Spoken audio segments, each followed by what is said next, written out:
Hello. Hey, baby, you party? You sure looking mighty fine. Love those big, round eyes. Just who do you think you are?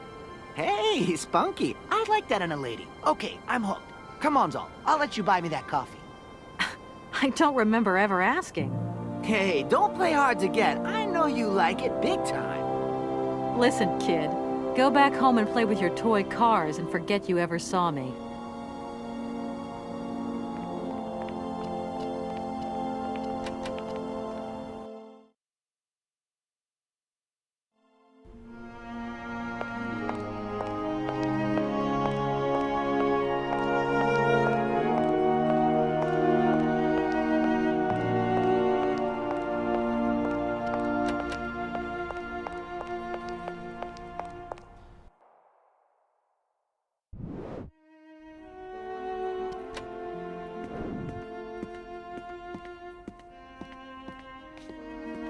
Good day to you, gentlemen. Tell me, young lady, to what do we owe this pleasure? Please do be brief. We do not have very much time on our hands. As rectors of this university, we have serious matters to attend to and our time is precious. I have heard you wish to meet the owner of the train that is currently in your station. May I know the reason for your summons? We are surprised that your train has not yet left, miss. The situation is most regrettable. The rules do clearly state that trains are meant to come and go and not remain stationary at a platform. Trains should first stop, then subsequently leave. That is the rule. We agree then, dear colleagues, that what we're dealing with is deviant behavior. This matter really is cause for concern. It's a clockwork train, you see? So it needs winding up again. Unfortunately, there is no equipment in the station to do this. A clockwork train? That's strange. How very quaint. You mean it's some sort of mechanical toy? You are causing a hindrance to us, miss. I am very hopeful that I will find what I need along the wall. The wall? Miss, that really is not a suitable place for you to go. Especially for a young lady. You see, miss, we freely admit that every day we praise the existence of that particular edifice. We owe the integrity of our dear university and the fine education it provides to the wall. It protects us from harm and invasion from the unknown. May God protect us from what is beyond those ramparts, miss. Please believe me. I don't have any choice.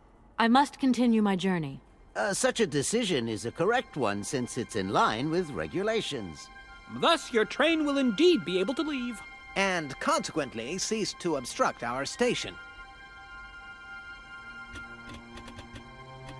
Does the name Hans Vorarlberg mean anything to you by chance? Ah, one of the brightest, most idealistic intellects to have graced our university.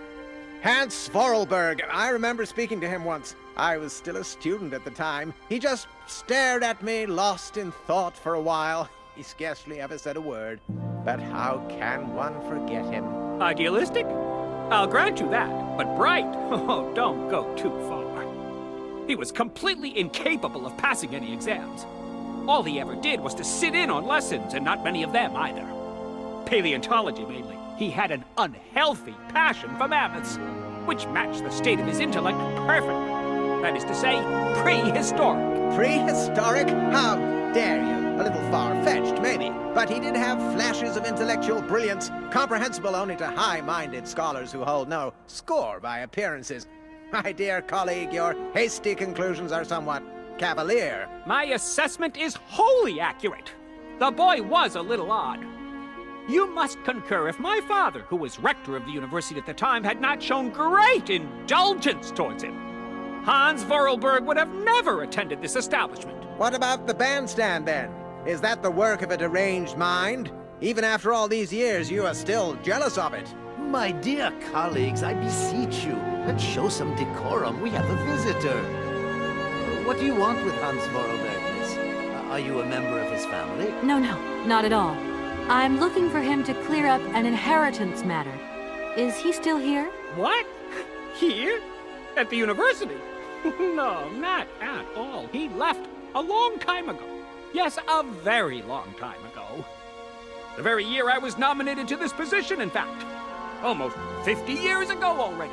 The poor soul moved on once he learned all he needed to know about mammoths. Ah, this establishment was never quite the same after his departure, it must be said. You mean to say it was never as bad? All that oddball brought to this university was his misplaced fantasies. Gentlemen, gentlemen, let's try to retain the calm and level-headedness that befits our position. Can you possibly help me out here? Miss, your insistence is almost verging on indecency. We cannot constantly be at your disposal. We have many other requests to attend to. If you don't mind, could you not disturb us all the time? Thank you. I haven't introduced myself. My name is Kate Walker. Walker, haven't we already had a Miss Walker? Ethnology Masters, September 1953, if my memory serves me correctly. Perfectly well, my dear colleague. But if I may be so bold, it was a Mr. Walker and not a Miss. It was Bill Walker, sat the June '68 exams.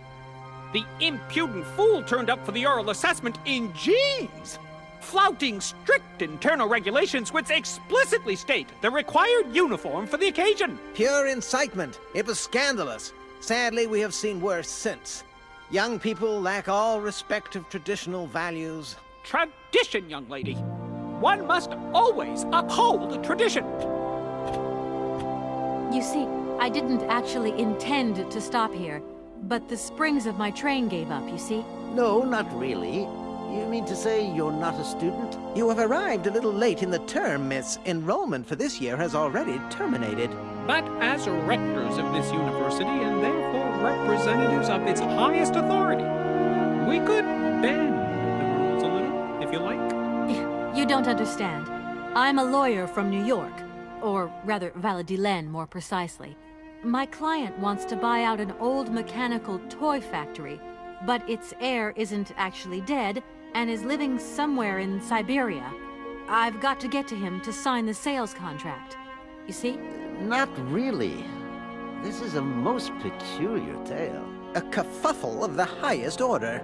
We have an excellent law school, if you should ever change your mind. I have heard you wish to meet the owner of the train that is currently in your station. May I know the reason for your summons? We are surprised that your train has not yet left, miss. The situation is most regrettable. The rules do clearly state that trains are meant to come and go and not remain stationary at a platform. Trains should first stop, then subsequently leave. That is the rule. Some sailors have agreed to tow the train, but I don't have enough money to pay them. I was wondering if you could help me out. For a while. I could work for the money.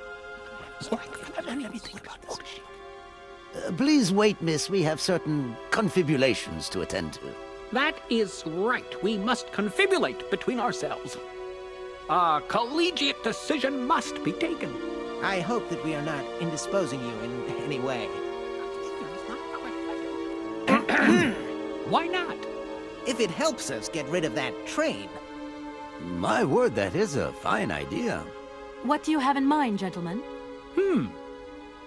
When you arrived here, you must have noticed a splendid bandstand which honors the main university courtyard. A unique piece of mechanical craftsmanship which no longer works, alas. Why, yes, we have very moving memories of its melodies. We're prepared to offer you a financial reward if you can set it working again. With pleasure. What do I have to do? Unfortunately, my dear, time and rust have taken their toll on this university, and our automatons no longer have a spring in their step. You are going to have to be resourceful. To tell you the truth, there are a number of complex mechanisms here in Barakstadt, and it would appear that we have unfortunately lost their operating instructions. Your train, however, is an extremely ingenious invention, so you should be no stranger to complex mechanisms, should you? We are therefore counting on your ingenuity, miss. I hope that I can show myself worthy of your faith in me, gentlemen. Well, my dear colleagues, one more university matter nicely tied up. Gentlemen, forgive me for disturbing you again, but I have a little problem. A little problem, a little problem. Everyone has little problems now, you know. They are kept to oneself, and they don't stop the world from turning. Nor trains from leaving stations. That idea of the station aviary is really very original. It's the pride of our university. One of the specialties taught here is zoology, you see, and more particularly, ornithology. Proper study and instruction should not be limited to books. Observation of living matter is indissociable from theoretical questions. It contains some very rare specimens that have been brought back from far away exotic countries, especially for our university, by the world's most intrepid explorers. Do you remember Alexander Valenbois and his peculiar bird? Absolutely. His gift produced some very embarrassing long-term consequences. A poison chalice indeed. It must be said, the situation could have been much worse, however. Oh, yes, it could have been terribly problematic. Are you sure you want me to mend your bandstand? You don't have some other service I could perform for you that is less complicated? It appears to me that you are in no position to make demands, miss. So please, keep up with the good work and good luck. Don't think for a moment that our university is falling apart around our ears. We pay close attention to its maintenance in both the moral and the physical sense of the word. It is currently the only repair work that deserves payment on completion. Gentlemen, forgive me for disturbing you again, but I have a little problem. A little problem, a little problem. Everyone has little problems now, you know. They are kept to oneself, and they don't stop the world from turning. Nor trains from leaving stations. Here we are, busy chatting, and look at the clock. It's tea time. Already? My word, doesn't time fly by? Thank you for a charming visit, miss. And thank you, gentlemen.